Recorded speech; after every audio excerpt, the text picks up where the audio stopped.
I would like everyone if they could just introduce themselves, starting with Alex. There we go. We Yeah. have Hi. Yeah, thank you, Uday. And hello, everyone. My name is Alex Steinmetz. I'm a principal compensation analyst at the Timping Company. It's a global manufacturing company headquartered in North Canton, Ohio. First of all, thank you to everyone that organized this event. It's really, sorry, having video issue here. There we go. Can you see me now? Perfect. But no, thank you for all the work that you guys put in. Really great to have this event. And thank you to FinMango for having me as one of the speakers here today. So I had the privilege of being one of Scott's friends, Mango Scott, as many of you know him, back in university together.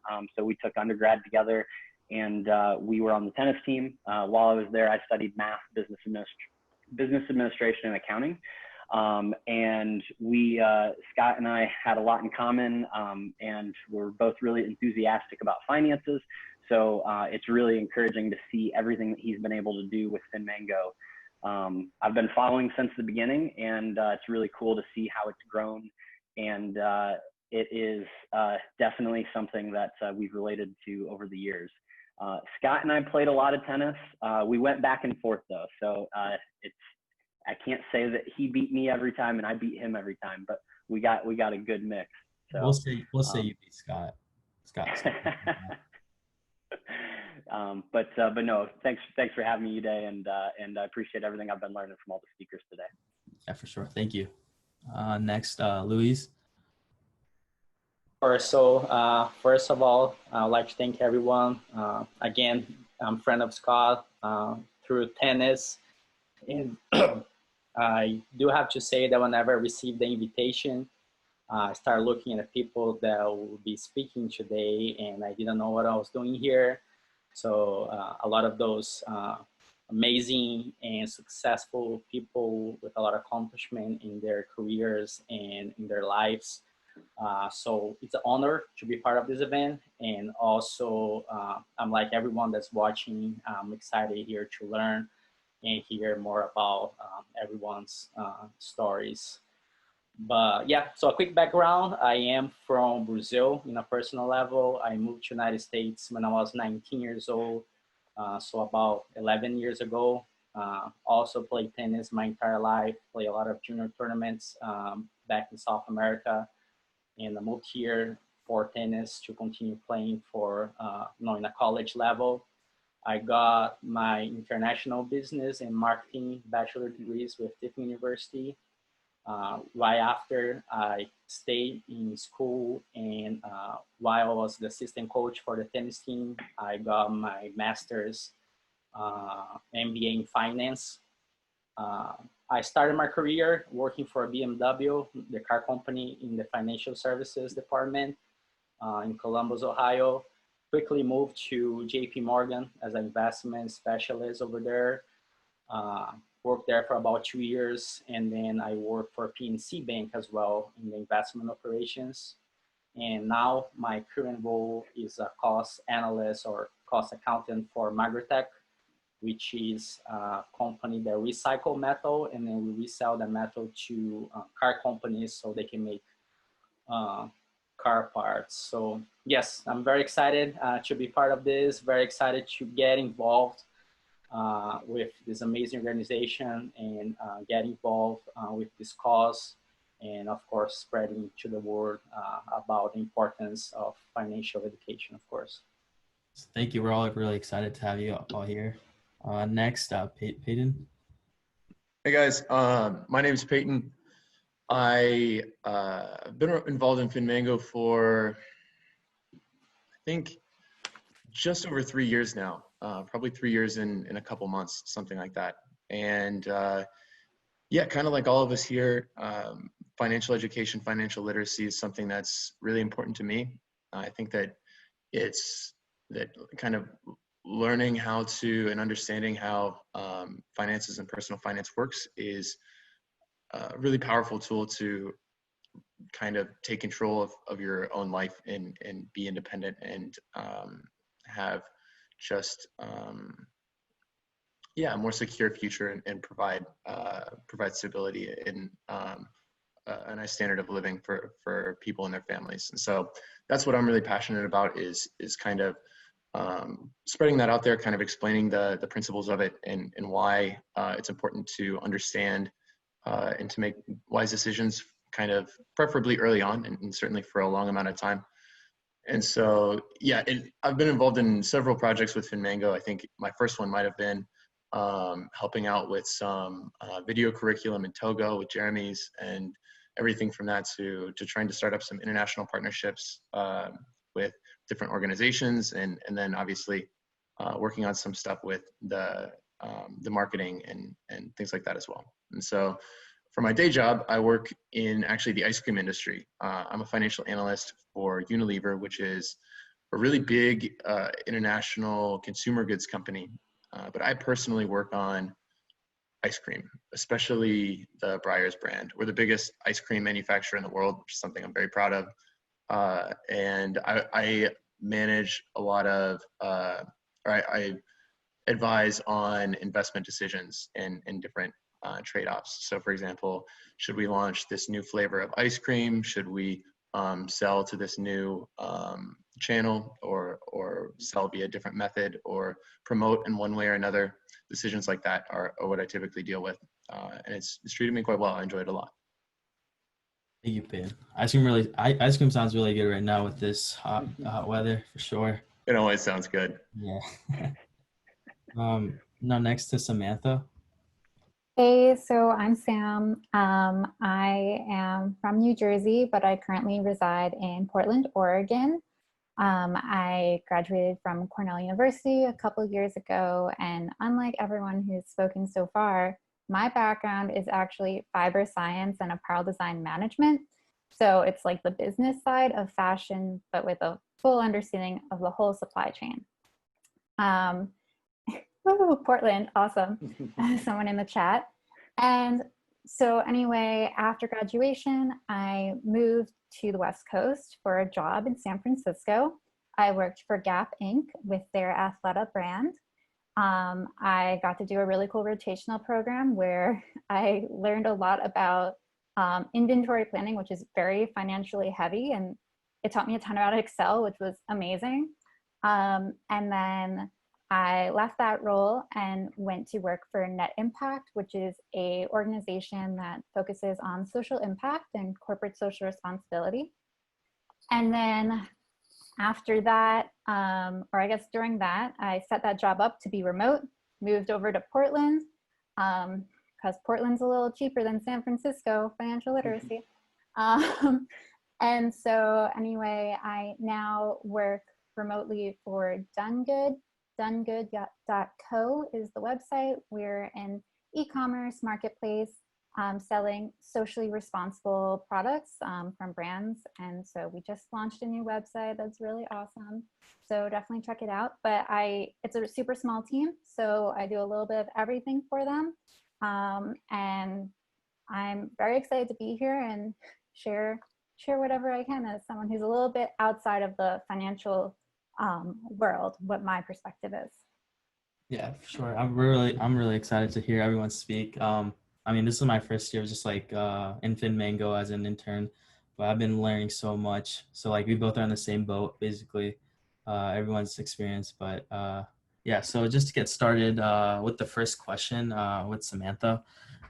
So our first question is, why do you think financial literacy is so important for the youth? What kind of changes in life has financial literacy brought you to allow you to succeed in life? Yeah, so I guess I'd say that financial literacy is like a building block for anywhere that you can go in life, like anything you can dream of. So whether you're, a little kid running a bake sale or a lemonade stand, like you need to understand kind of what your costs are and if you make any profit, and just to understand how you price things. And even if you're donating to somewhere, you really need to have that very simple understanding. And so for me, I've definitely applied it a lot in my life as I've switched jobs and as I've moved cities. The the standard of living in San Francisco is pretty crazy. It's a very, very expensive place to live. And so one, I think, really applicable example is that my rent was going up 10% if I was planning on staying in my apartment. So I needed since I was barely making any money with what seemed to be a great offer from a big company, you know, straight out of college, since I was barely making enough money to save any money, I needed to get at least a 10% raise from, you know, my organization to be able to continue living where I had been living. So just simple lessons like that are really important to know, like, oh, my rent's going up. I need to, you know, bring in more money then to keep up with that, or I need to move. So didn't move to Portland just because of cheaper rent, but definitely moved here and I was like, oh, wow, I can afford so much more because I was not spending like 50% of what I was taking in on housing just because of how San Francisco is set up. So that's been really important. And then I'd say that as I switched jobs and I was doing some part-time work, I had to kind of set up a whole just Google Sheet example, super quick thing where I saw, you know, what does my Wi-Fi cost me each month? What does, I just got a dog. So I've been like saving up to like, can I afford a dog? So surveying my friends who had pets and understanding what that expense is. And so once you kind of understand your monthly finances, it allows you to make those bigger steps, such as getting a dog. You might visit us while I'm on this call, we'll see. And like I'm looking to buy a car right now. So that's another thing where I have to see how much I can realistically spend each month on that. So financial literacy is super, super important. Sure.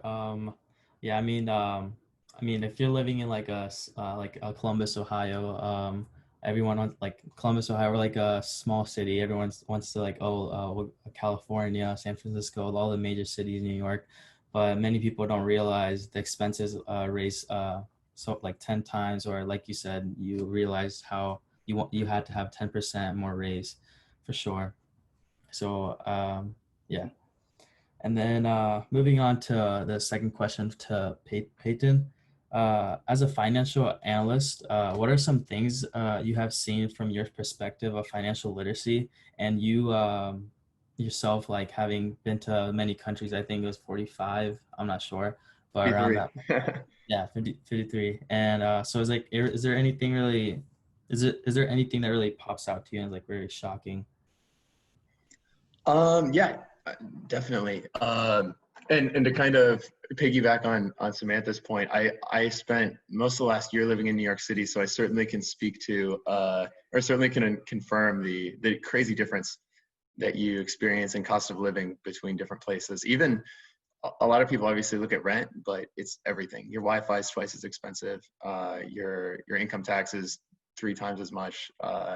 Your restaurants, or even Chipotle is more expensive, which I eat quite frequently for those who know me. But back to the question, yeah, I would say a couple things on that.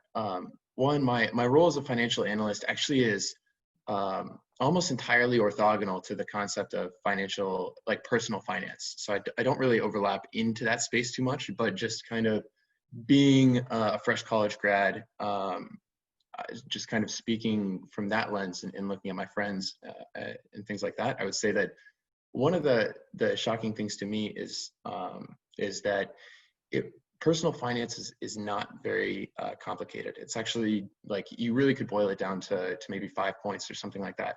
But it's kind of a subject that's really intimidating to a lot of people, and that's a part of why I think that FinMango is really important, because it's such an intimidating concept that bringing it in a way that's approachable and accessible is obviously super important. And because it's kind of intimidating and complicated, I think a lot of people don't really want to think about it and to incorporate it. And it's something that, due to how overwhelming it can feel, it's something that's very easy to push off till next year. And that's something that, because of the nature of how a lot of these things work, they compound, and good decisions compound over time. So it's actually the opposite of what you would want. procrastinating is not the best thing, but it's natural. Speaking of the other countries, yeah, it becomes really evident to you almost immediately after stepping off a plane in most places that there's just a tremendous difference in the type of game you're playing, economically speaking. If you're in North America, if you're in Central or South America, if you're in Africa, if you're in the Middle East, Eastern Europe versus Western Europe, it's just tremendously different in pretty much every way. Your opportunities are different. The things you would invest in are different. Your banking institutions have a completely different feel and serve a different demographic. So yeah, that's a reason why it's super important, in my opinion, to have boots on the ground and teachers that really understand what it's like in that specific country. Because if somebody says, like, oh yeah, just get a starting job out of college for 50 grand and then like rent an apartment for $400 and then invest everything via Robinhood into the S&P 500. You can't download Robinhood and invest in the S&P 500 in the same way in countries that aren't the United States. And so it's really, and obviously the shape of everything is different. Your income is different. Your expenses are different. Different expenses might be a different, like take up a much bigger share in different places. You can imagine some places real estate might be in rent, therefore it might be really expensive, but others, like on an island, food tends to be really expensive. And so you have totally different shapes to your budget. And that's why it's very important to have financial education that makes sense to the people that are actually hearing it and tailored to individual places. That's why obviously FinMango is really focused on getting boots on the ground, getting local teachers, partnering with local organizations to make sure that the message matches the reality in a lot of these situations, because it is unbelievable how completely different it can be in other places and how blind we can be to that until we actually meet and talk to people who understand. Is there anyone else who would like to go off that? Any comments? I have something to add. Go ahead, Alex. No, you go first. All right. So I work as a compensation analyst, and so I have a little bit of perspective on that, looking at the different countries. When we look at the different expenses in different locations, it is a piece that we have to consider. If we're hiring somebody in, take Sam's example of San Francisco, we have to account for the fact that if we pay them the same rate as Cleveland, Ohio, as Mango Bob let us know on the chat, that it is a little bit cheaper in Cleveland. If we do the same, we won't be able to get the same people to work out there because it's not equal in terms of the expenses. Yeah, I was just gonna add, same thing as Peyton said. I am from Brazil, so whenever I start working investments, I have a lot of my friends coming up to me asking for advice, what to do with their money in Brazil, and I always refer them to someone else in the country because of what Peyton said, like the banking, the financial institutions, how solid they are, or what investments you can do there. Usually us that live in the United States, we don't have much idea what's going on those countries because it's completely different culture, completely different political anything. It's better to refer to people in those countries that know better than giving us advice from what we live and what our reality is over here. So going off that, moving on to the next question to Alex. So your question is, how can financial literacy, or I guess financial inclusion in general, help different people take the next step in their life? And what are the benefits of combining financial literacy with entrepreneurship programs? Yeah, that's a good question. And I think what I'll do is I'll break that down into two different points there. The first, I'll focus on kind of what the next steps in life and how financial literacy can help in that aspect. and then go and shift over to the entrepreneurship and the benefits of that. So I think that in terms of next steps of life and how financial literacy can help with next steps, I think that the way that Sam presented it, with her example of laying out the expenses and really laying everything out, was a great example for a young professional. And as we're looking at our budget and being able to lay things out to understand what it is that we're spending and where the money is going. And so I think that that's a really great example that she laid out that shows how we all have a different spot where we're coming from. And it starts with understanding. And that's what financial literacy is all about, is understanding the budget, understanding the money cycle, understanding where that money is going.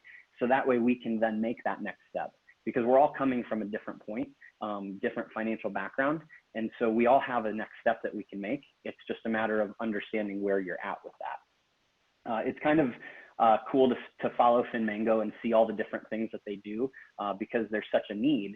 And so it's been really cool to see like the program that Mango Bob has to teach this financial literacy and really encourage understanding of these topics and how to invest in these things, because they're not really things that you learn in school just because it's not a part of the curriculum. So then shifting over into how that can benefit from an entrepreneurial program benefit here. So with entrepreneurs, a lot of times they're really passionate or really skilled in a specific area.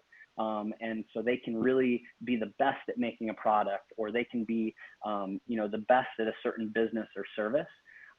But the financial literacy to be able to run that business is so important. And what that can do is it can really empower and it can really unlock the potential that that person has.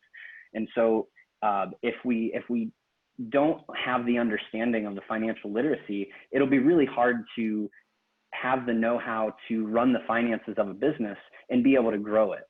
And so the benefits of growing that business are that they then have to hire more people as they grow their business. And when they hire more people, that's more money that's being pumped into the local community. And those people then have money to spend on other businesses that are local. And it's really cool to see that compounding impact. And it's kind of like a ripple effect. And so that really provides the empowerment for an entrepreneur to be able to grow their business and really make an impact. Yes, for sure. You talked about Mango Bob's investing program. The first time I took it, I was just amazed of how much I learned within the 3 hours, because it's just information that I can use right now. And I'm so glad that I learned right now, because as previously talked about, the earlier you start investing, it'll double your money, and the stock percent average would be like 9, then it would just keep increasing. But just to everyone out there, Mango Bob is, I think, having that panel around like 10:30 p.m. Just everyone who's hearing this. But is there anyone that would like to add on that? No. Okay. So just moving on to the next question to Luiz. So what really stood out to you about financial literacy? Why do you think it is so important, especially in this generation, to be financially literate?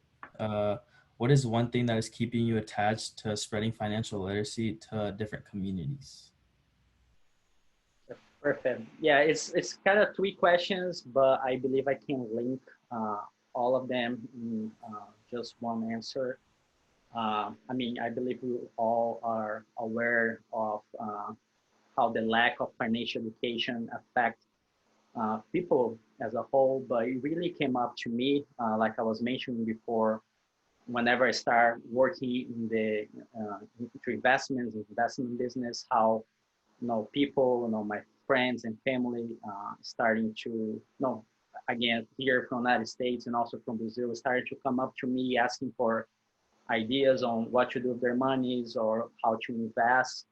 And having those conversations, I could quickly realize how some people have very little idea on how the big picture, the economy as a whole, how it works, how the financial institution works, banking, interest rates, inflation, how everything affects their lives.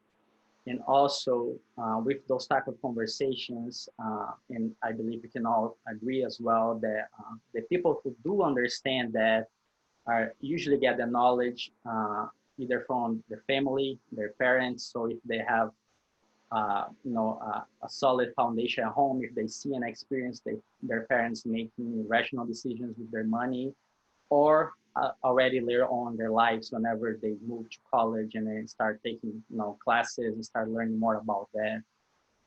And I think we can all what we advocate here is the idea that having this education available at a younger age and for everyone, that will be our goal. So high school kids, whenever they're first starting at their summer jobs, the first start getting their first paycheck, they already have all the tools, all the information that they can make the better decisions for themselves and for their family. So I think that's what tied to the importance of the financial education. For me, I think understanding that helps people make better personal decisions with their money, but I'll also go there a little further and say that helps people make better decisions as a whole, as a society. So if I think financial education is a key to people to make better decisions whenever it comes to politics, whenever it comes to any causes that they're gonna fight and advocate during their entire lives. So having that understanding is very important for people as a society as a whole. So I think that's what keeps me going, keeps me trying to spread the word of how financial education is important. Again, to help people make better decisions personally, but also going to a bigger picture, help people making better, our generation, our younger generation, make better decisions that will affect the entire society, and so we can all live in a better society, in a better world in the future. That's awesome. So then just moving on to the last question to all panelists. What have you learned about financial literacy so far that you would like to share with the younger generation that can really help them in the future? I can start with this one. I think that, well, I'm someone who's super passionate about sustainability and social impact. And I think that I relate to financial literacy as being sustainable with your money. So how can you keep it growing, make it last, use it as is best? And so I think to live within your means is really, really important. And I think I would share that as my little bit of knowledge would be, I'm someone who's very, very lucky to have a safety net. And even though I have a safety net of a significant amount of savings, when I moved to Portland, I was not full-time with employment for a few months. And so I was spending more than I was bringing in. And I could do that because I had a safety net, but I don't want to just go through my savings. So, I wasn't eating out. I was really, if I was having friends over, they were coming to my place and we were staying in. So think about ways that you can cut your expenses and don't overextend yourself. So understand, how much money you're bringing in, what you need to survive. Don't dip into your savings too much, but it's nice to have a safety net if you're able to have one. But live sustainably with your money. Thank you. Yeah, to add on that, I would also say that what everything Samantha said is absolutely true. And one of the most important things that I would personally push for is to kind of remember that it's not very complicated. There's no need to overcomplicate things. You don't have to analyze stocks. You don't have to analyze mutual funds. You can keep it very simple and spend less than you earn. I also would highly recommend not. This is maybe a little controversial, but I really would recommend against overspending on college. really take the cost into consideration when you choose a college, because that individual decision will really, really affect you for a long time in ways that are bigger than they feel like they are when you're still in high school. So that is one that I would really encourage high schoolers in particular to pay attention to. But beyond that, just remember that it's simple. Don't let it intimidate you. Just spend less than you earn. If you can, try to earn more. Obviously, not all high school jobs or college jobs pay the same. Being a waiter versus working at a pizza shop like I used to in high school, totally different levels of hourly income. So another thing to consider, don't just do the first thing that pops into your head necessarily. And then, yeah, just invest in something simple. No need to overcomplicate things. Just don't, I would encourage you not to procrastinate, and also not to overspend on college tuition. Can I just add one thing quickly there too? Like, if you're getting a job and you're a student, or you're a high schooler, or you even want to start your own business, being a student is such a selling point to get your name, you know, bigger places, and actually be able to monetize things faster than, and like, if you're privileged to still, you know, have financial support from your family, especially while you're a student, then like, do that, like, go for it. But it could be like a really good learning lesson. But just like, if you're a student, you're so lucky, and keep that little badge of honor for as long as you can, and use it to your advantage. I think what I would have to add would be, and appreciate the points there, but would be just understanding where the money is going. So obviously everyone has an income and they have expenses. Understanding where those expenses are and where that money gets spent is so important. I know when I started tracking my spending, it was astonishing to me where certain money was going that I just never realized. And so it was really something that was eye-opening, and I think would be a really important thing to start early, because then you understand where the money's going that you actually have coming in. I agree with that, Alex. And you know, just be aware of your finance. You know, having that little spreadsheet since you leave, you know, start working for your costs and everything like that. It doesn't have to track all your transactions. It's not going to be audited by SEC or anything like that. Just keep a little, so you can have a picture of what you spend every month, and also what you can spend every month. That's very important. And the other point I'd like to add is just don't be afraid to have a conversation about that. I think people still is a little scared to talk. It's not a topic that usually you sit down with your friends and talk about it. Maybe you are afraid that you're going to be judged about how you spend your money, or maybe you're going to be, you know, you don't want to share a little bit about how much you make or anything like that.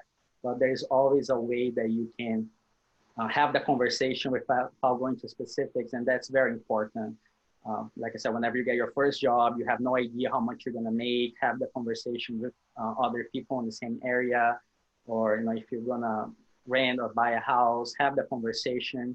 Again, doesn't have to be too specific, but having that conversation should be natural. Should be something that you can sit down and talk to your friends, to your family. So don't be scared to have those type of conversations about finance with your peers. Yes, I think it's really important to have that discussion. Just talking about financial literacy, it could be like a boring or uninterested subject, but I feel like it is really important in life just to know just the basic aspects. And like I love below the means, because I think it really has a huge impact. If you live below your means and like keep the budget and everything, I feel like it definitely helps you in the future. And but just a quick question to all the panelists, like since we still have a little bit of time, how will the current situation at the macro level affect the job market, and what can we do as individuals do to financially prepare?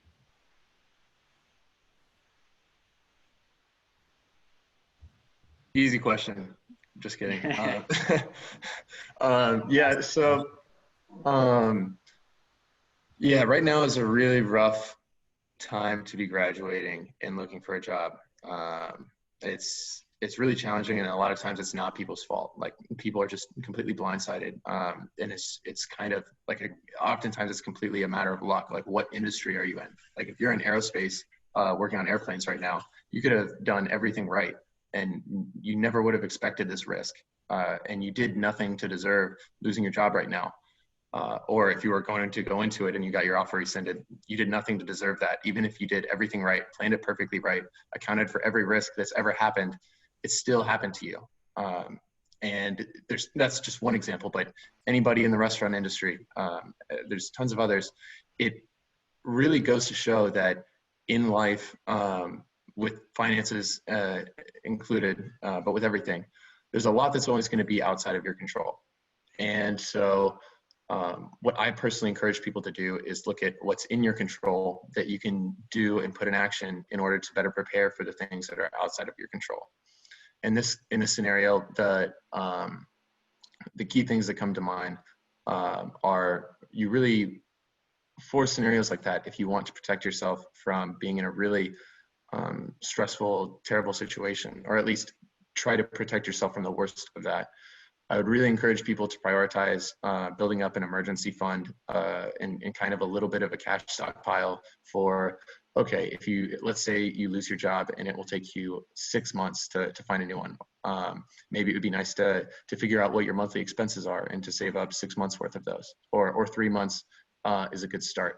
No need to make the number so intimidating that it prevents you from getting started, but certainly paying attention to how much cash you have in the bank and how long that would last you in the event that something goes wrong is really, really important, in my opinion, especially because just like this is a kind of an extreme example, the COVID situation, but truly in all of our lives, there's a lot that's outside of our control. A lot can happen, like our cars can break down or need new transmissions, is kind of the frequent example people give, but there's just a huge plethora of things that can happen to you. And if you don't have cash saved up for when things go wrong, then things go much worse than they have to. And so that's kind of what I would generally advise on that. I think the one thing that I would add would be on the job market search, maybe be open to looking into something that you didn't necessarily anticipate from the beginning. I work in HR and I have a math degree. I never thought that I'd be in HR, but the opportunities presented itself and I really enjoy what I do. And so this could be a situation where you need to look at something that you didn't originally want to get into and be open-minded to the fact that that could be something that you enjoy. I agree. I would say looking for opportunities, like Sam was saying that she wants to buy a car. And then of course, if you have the little money saved, you can see a lot of those commercial cars with 0% loans. So it's definitely a tough time for everyone. But if you are able, of course, having that little cushion back if you need cash, but if you are able, you can see those opportunities coming. I think that will probably you'll be better off taking advantage of those during those times. I'd say that if you're looking for a job right now and maybe you've had offers that have been rescinded, whatnot, it might be time to get inventive. If it's for a big company, especially, they're not able to be agile as a lot of younger, more startup, smaller companies can be.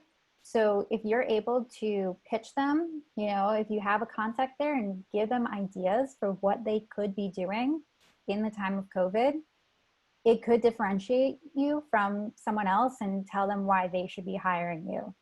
So, you don't really have anything to lose. So you might as well do it if you're, in that position and able to put the time towards, coming up with some ideas for them. Yeah, those are great ideas. Just looking from the chat, we have a lot of comments. Great point. Financial education messages and narrative also needs to account for the unprecedented level of financial fragility that individuals are experiencing. And then Bob said, "You nailed it, Peyton. Investing has such a different look around the world. We are so fortunate to be able to invest in the USA." And then also another comment with Patricia. Excellent insight, Luis. My dissertation research is on the use fintechs to support family financial socialization factors that promote financial literacy. I guess they're getting kicked out, but family influences have the most profound and sustained effect on future financial behaviors. Love that analogy between financial sustainable practices and lifestyle choices.